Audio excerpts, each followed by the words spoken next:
Leibag asigi anisuba President Oiramba Dr. Radhakrishnan gi mapok numit September mangabu sahi khudingi Ojagi numit haina Leibag sin mathungna pangthoktuna lagli. Thoromasi pangthokpagi mapungaiba wakhalonti saukhatpa khunai ama sembada Ojasingna lauriba lemjaningai oiraba thodang adubu sakhangduna Ojasingi mafamda ikai khumnaba masung tawbimal khangba urpani. Ojadi Leibag ama semgatpada khwaidagi wangba thodang lauriba misaktuni.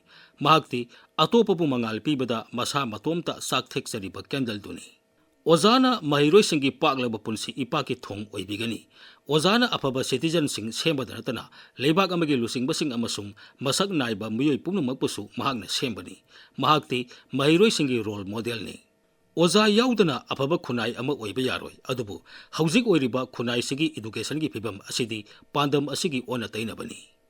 Aikhoina maruiba thabak kharadang hana lokhatpada education asi ahongba kaya lakpa ngamgani.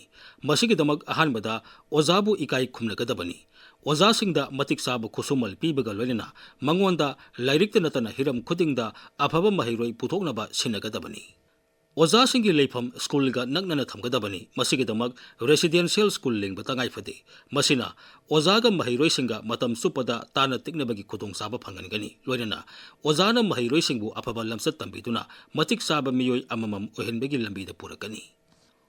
Anganba matamda mahiroi singna Ojagi yumda leiduna mahi tamnarambagi mong adugumna hujiksu Ojaga mahiroi singa nagnahanba ngamlabadi lairikta natana hiram khudingmakta khangba afaba mahiroi yamna thorakani. Education asi mission amani aduna education ga mari leinaba pumnamagna masibu mission amani haina lawgadabani. Leingaki school singna thengnariba maruiba khudong sadabasi mahi sangi masak mathum amadi Oja watpada natana Oja sing train tawdaba asisuni. Leibag asigi Oja manga khudingi amamamdi training phangdri aduna hauzik Manipurgi waliba Oja sing asi mention baga loinana training supi na bahona pham thui. Headmaster amasung principal sing asi responsible amasung accountable ohengadabani. Leibag asigi state ayambagi leingaki school singda angang sing mingsanbagi sang yamna hantharakle. Masigi maramdi matik saba Oja regular post hapagi mahuta temporary natraga para teacher oina hapana oiba yai. Leingaki school masing hengalabasu Oja watpagi waphamdi adumak mayoknari. Leingaki school singna mayoknariba atopa wapham amadi makhoida piriba apikpa budget asini.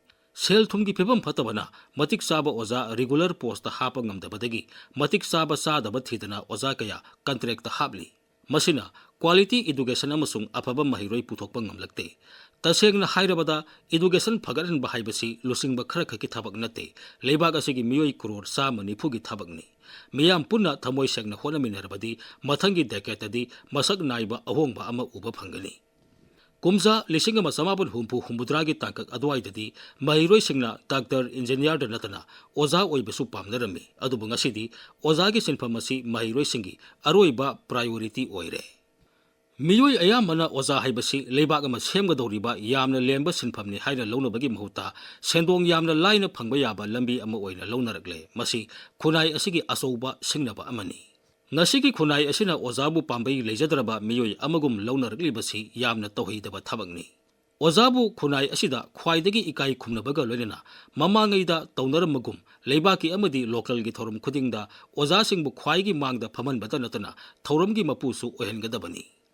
Khunai asina sel khakta khanbadagi leibak amabu semlibo Ojadagi senjau paiba singbun hena ikai khumnabagi sanabi ama leriklibasi athubada hongtokpa sumi natrabadi khunai asi senja thumjagi makol oiraktuna lekha tarakani. Hauzik leiriba curriculum asi hongtoktuna lairik tamba mahiroi pumnamak thabak phangba ngamhanbata natana Ojana leibak asi semlibani haibagi wakhal mahiroi singda poanduna makoibu Ojagi sinpham asida laghanduna leibak semningbagi ithil pigidabani. Mahi sangsing amasung mahiroi singbu awang thakta pukhatpa haibasida Ojagi asobo thodang lei. Aduna Oja singbu pungling thogotpa haibasi yamna tangai phade. Adubu sahi amagi manung nongma khak Oja singbu pungling thogotpa ikai khumnabu urpiba asina nongma nongmagi sitharagliba leingaki mahi sangsing kanba ngamgadoribra haibasidi asoba wahang oiri. Oja singi service condition phagaranbaga loinana ahanbada sinpham asibu khunaida khwaidagi mating yaudaba oina launaribasi ko naba honapham thoi. Oja masanasu sinpham asi khunaisida khwaidagi hena lemjana phamni haina khanjaba ngamgadabani.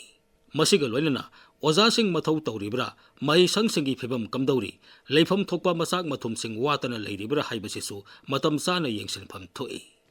Mahisanggi awat apagi Ojagi phangpham thokpa senpham lawthokchabada clerk amada phawba ojasingna wasat wanombagi satnabi leiribasi makha tahanpam thokte. Mahiroi-singi sangeng mayada ojasingbu political pressure dagi natraga makok thongbasingi apama matungina transfer tawbagi satnabi toktuna ojasingi tonganba transfer amasung posting thausil semba tangai phade.